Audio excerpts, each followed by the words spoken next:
monsieur, comme nous l'annoncions il y a quelques secondes, nous recevons en posture d'invité, comme tous les vendredis, Sa Majesté Mila Assouté, disons Pierre Mila Assouté. Il est par ailleurs président national du Rassemblement démocratique pour la modernité du Cameroun. C'est un homme politique bien connu du landerneau politique camerounais et même africain, va à l'international. Il est en exil depuis pratiquement 17 ans. J'ai le plaisir de l'avoir ce soir dans le cadre de ce journal. Bonsoir, professeur Pierre Mila Assouté.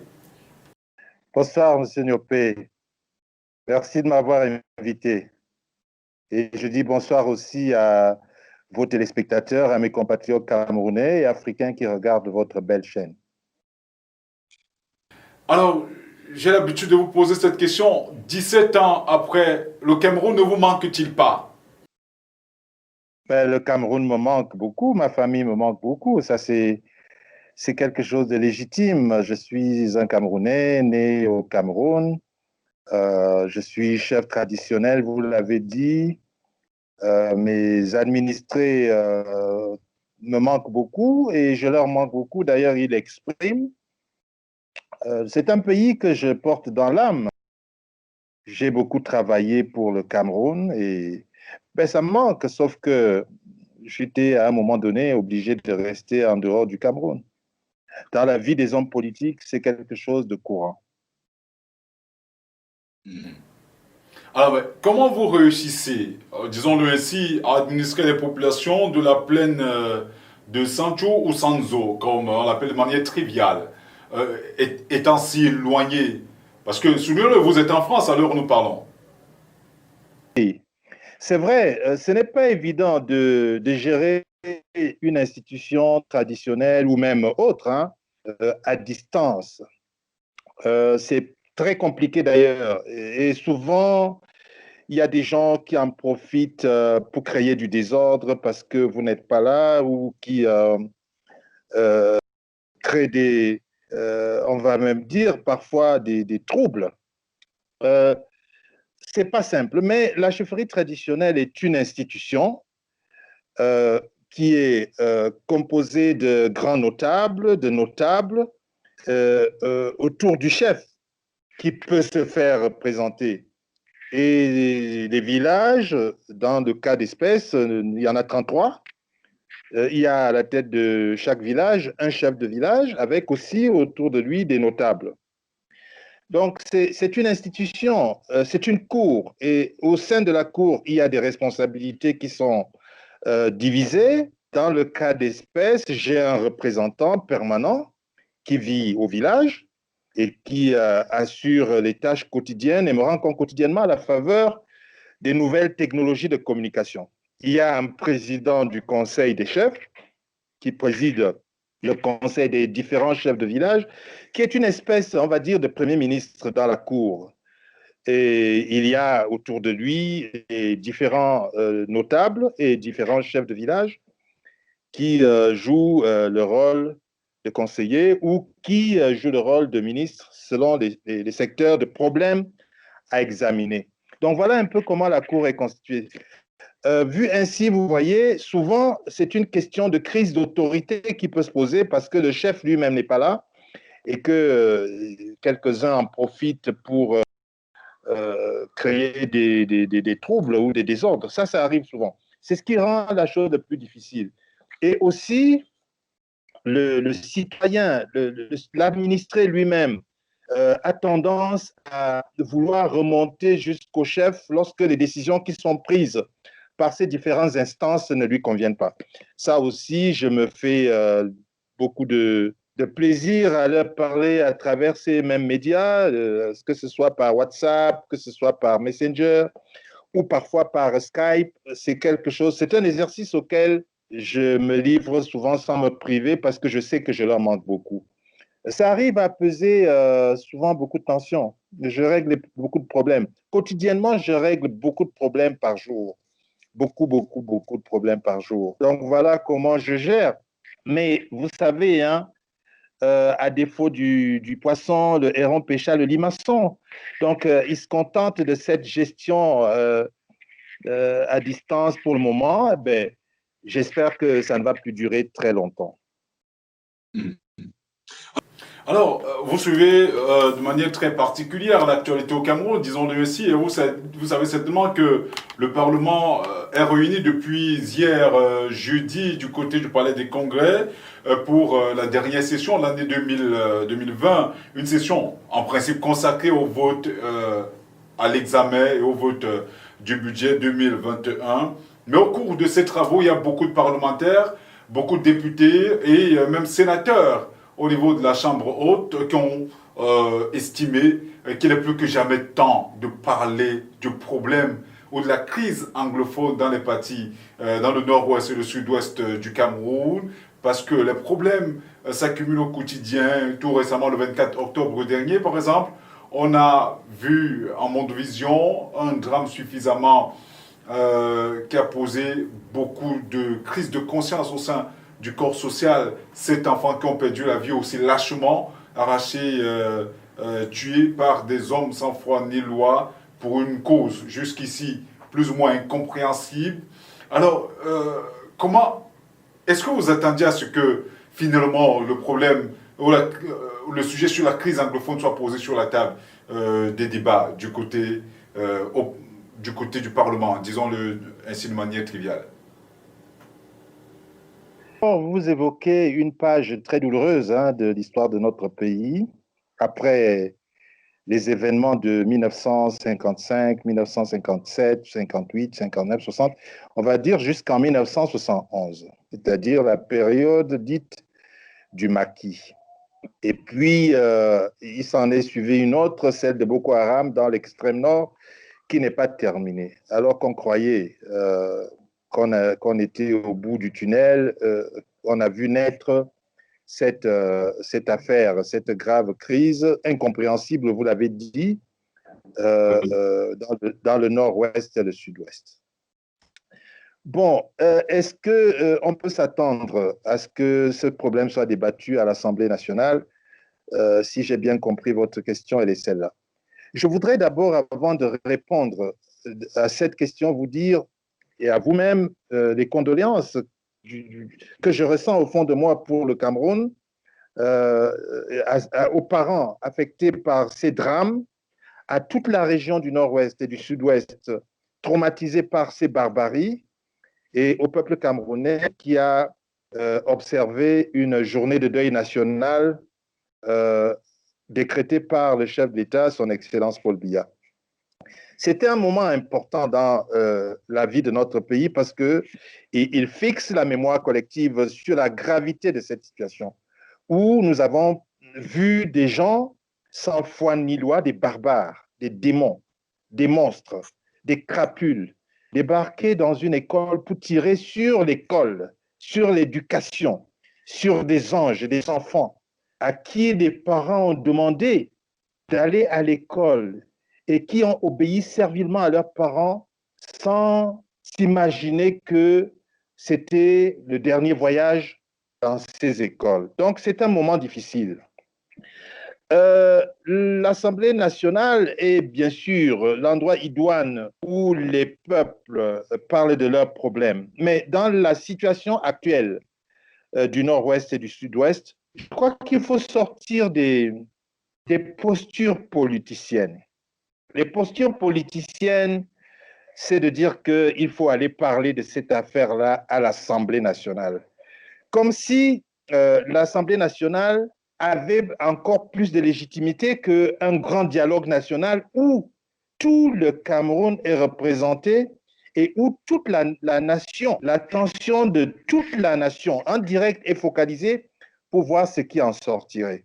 Ce grand dialogue national a eu lieu avec tous les corps constitués de la République de notre pays, avec tous les grands segments et secteurs traditionnels politiques de notre pays.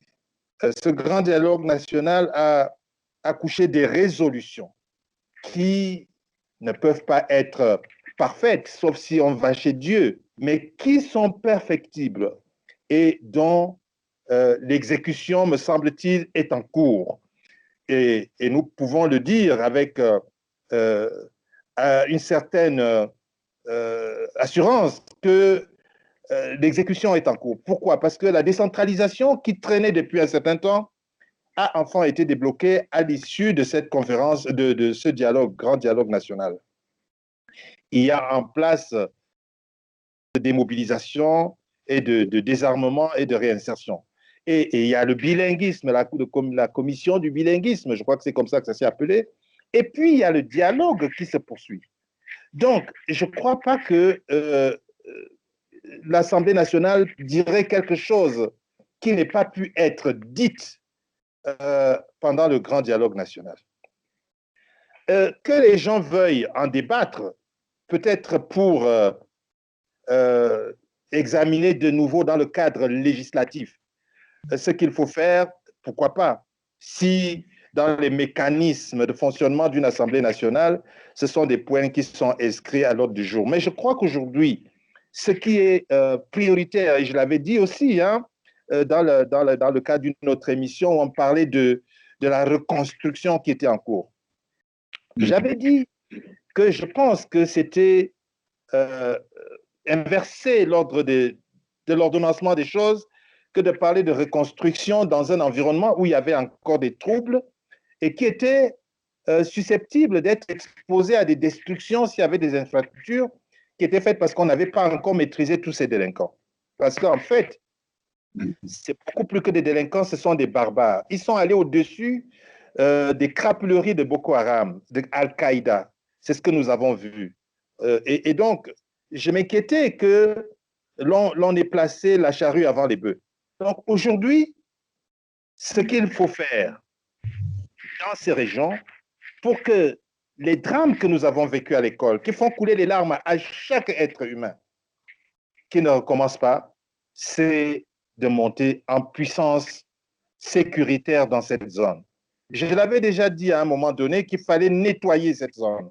Et c'est un langage que les stratèges, les géostratèges comprennent bien. Les stratèges aussi le comprennent. Mais c'est pas. Professeur, c'est un discours va-t-en-guerre. 10 ans. On a touché le fond là, après avoir détruit des enfants qui ont des rescapés. Je crois qu'on parle de 13 blessés. On ne sait même pas dans quel état ils sont aujourd'hui. On parle de 7 morts, mais les autres qui sont blessés, qu'est-ce qu'ils en sont? Je souhaite qu'ils retrouvent la santé rapidement et que ces choses ne recommencent plus.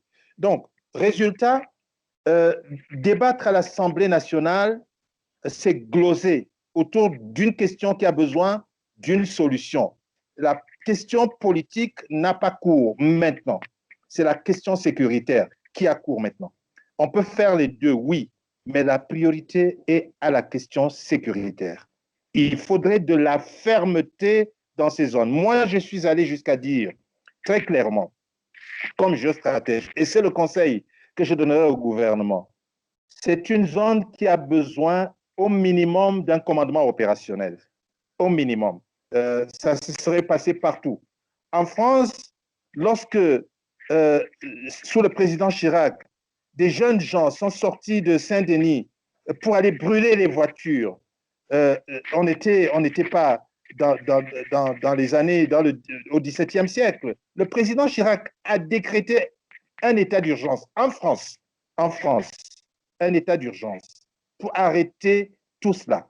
C'est possible au Cameroun. Et je pense qu'à cause de la gravité de la situation qui ne baisse pas, bien que ce sont des signes de fébrilité qui montrent que les sécessionnistes, ou du moins, on ne sait même pas si c'est toujours eux, des bandits qui font ces choses, ont perdu pied. Il faut monter en puissance. Il faut le commandement opérationnel ou l'état d'urgence. On ne peut pas encore arriver à l'état d'exception, mais une de ces instances est nécessaire pour arrêter ces drames avec des gens qui ne reculent devant rien et qui n'ont peur de rien. Donc voilà ce que je peux dire. Allez parler à l'Assemblée nationale. Si c'est pour demander au président de la République de mettre en place un commandement opérationnel, pourquoi pas? Si c'est pour demander au président de la République de décréter l'état d'urgence dans ces zones, pourquoi pas? Mais si c'est pour parler de politiciens, d'inviter des gens à discuter avec des crapules, des bandits, des tueurs, je crois que ça ne s'est fait nulle part, ça ne se fera pas au Cameroun, ça ne doit pas se faire au Cameroun. Voilà ce que je pense. Là, on parle de la politique, On parle de politique en décapitant les enfants. On parle de politique en tirant sur l'école. Ce n'est plus de la politique qu'il s'agit. C'est de la barbarie de laquelle on croyait être sorti en l'enlevant de notre hymne national, mais on y retourne, il faut la stopper. Voilà ma position sur cette question, M. Niopé.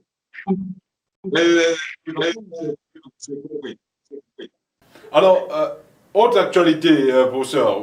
Il y a une risque qui a opposé les avocats et les policiers en début de semaine au Cameroun. Les hommes en robe noire se sont vertement opposés à la mise sous dépôt de deux de leurs confrères, pourtant accusés de corruption. Quelle analyse faites-vous de cette actualité?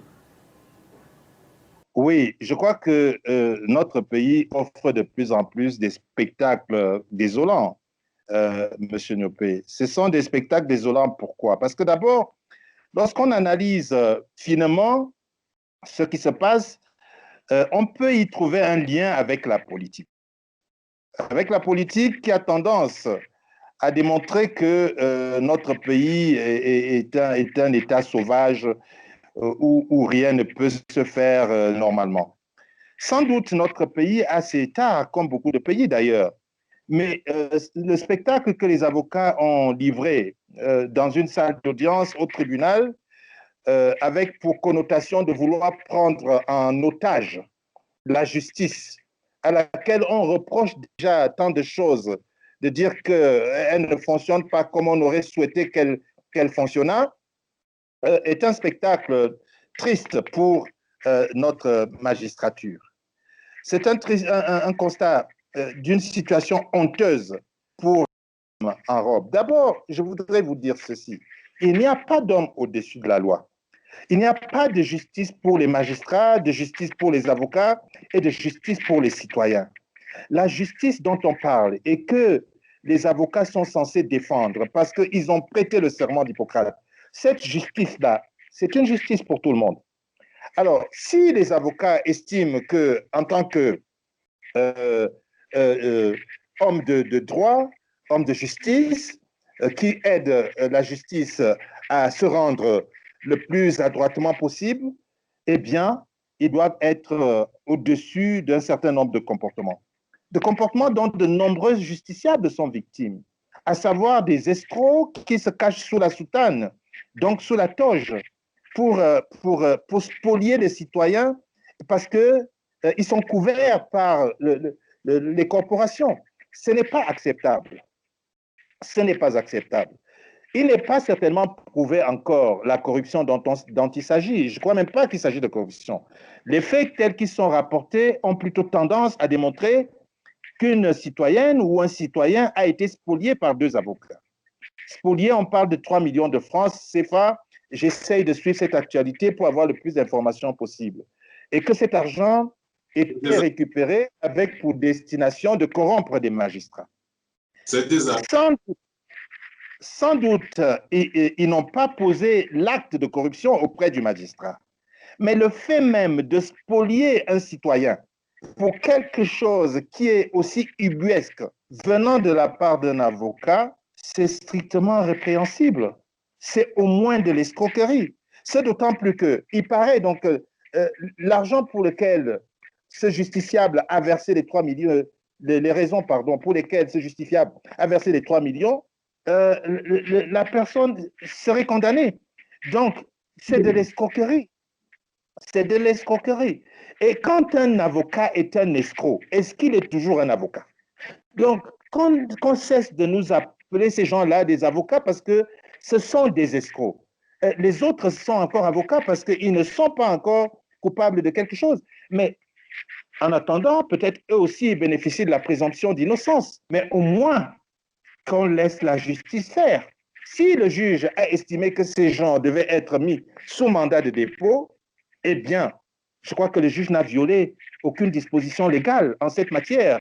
On est en face de deux escrocs et ils doivent être traités comme des justiciables ordinaires et non pas comme des justiciables au-dessus de la loi. Nous avons vu ce comportement ailleurs, où des avocats en pleine audience essayent de prendre en otage des juges pour qu'ils libèrent des escrocs. Ce n'est pas sérieux ce n'est pas responsable. Mais comme je l'ai dit, si vous regardez bien de près cette affaire, vous allez voir la même politique derrière. Parce que quand on fait l'analyse de ce qui s'est passé à une époque dans le sud-ouest ou le nord-ouest, avec les avocats qui avaient marché, c'est à peu près la répétition ou les entraînements de cette situation qui a failli se produire au tribunal. Regardez les personnes qui sont mises en cause. Regardez les comportements qu'on a l'habitude d'observer dans notre pays depuis 2018 notamment, avec certains comportements politiques qui sont observés. Donc, il y a un rapprochement possible à faire lorsqu'on fait une analyse fine de cette situation qui est tout simplement inacceptable. En tout cas, c'est une actualité que nous allons continuer à suivre. Avec votre permission, comme le temps est parti à ce programme, justement, presque arrivé à son terme, vous êtes géostratège. Les élections aux États-Unis vous inspirent nécessairement quelque chose. La victoire de Joe Biden continue d'être contestée par le camp Trump. Comment peut-on comprendre une pareille situation dans un pays où la démocratie, où le processus démocratique devrait en principe être parachevé, contrairement aux pays africains? Bon, d'abord, ça montre que l'Amérique est encore, elle aussi, dans les processus de démocratisation de leur pays. Ça montre aussi que la démocratie n'est pas un exercice parfait, qu'aujourd'hui, on parle dans ce pays donneur de leçons habituelles de la démocratie, des fraudes qui puissent empêcher une transition sereine. Je crois que nous sommes en face d'une situation pas unique, parce qu'elle est déjà arrivée par le passé dans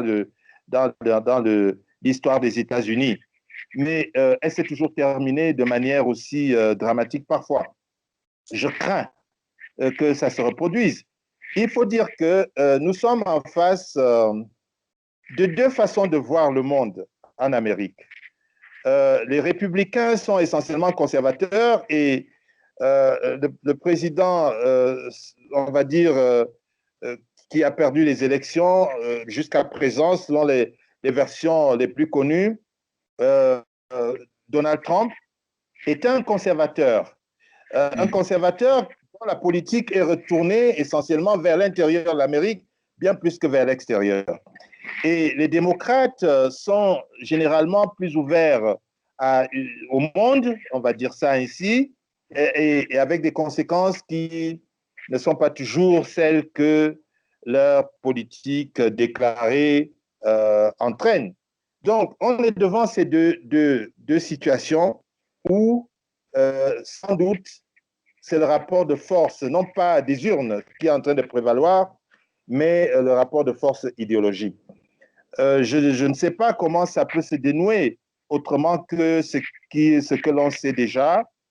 Je crois qu'à la fin, les États-Unis vont sauver ce qui reste à sauver, mais souvenez-vous que ce n'est pas la première fois que les élections aux États-Unis sont soupçonnées de subir des fraudes. D'ailleurs, avec le président Donald Trump lui-même, on l'a accusé d'avoir été aidé par la Russie, d'avoir fraudé les élections. Bon, et à un moment donné, il y avait aussi d'autres cas, avant ces cas-là, où le système américain suscite beaucoup de questionnements parce que à la fin, parfois, on remporte le vote populaire sans rapporter le vote des grands électeurs. Oui. Donc, c'est un système qui est perfectible et qui nous montre son essoufflement sans doute. Mais seulement, je suis sûr que les États-Unis finiront par démontrer qu'ils sont un grand pays, qui arrive toujours à dénouer les situations les plus complexes possibles. Je pense que Joe Biden va prêter serment. Ça, c'est ce que je crois. En tout cas, d'ici en fin décembre, début janvier, on saura exactement, on pourra savoir exactement qui va prendre la tête du côté de la Maison Blanche aux États-Unis. Merci, professeur, merci d'avoir accepté d'être l'invité de la rédaction, comme tous les vendredis sur Reflet d'Afrique Télévision. Je vous remercie de m'avoir invité, d'avoir échangé sur ces questions importantes. Merci à vos téléspectateurs et à vous-même. Merci.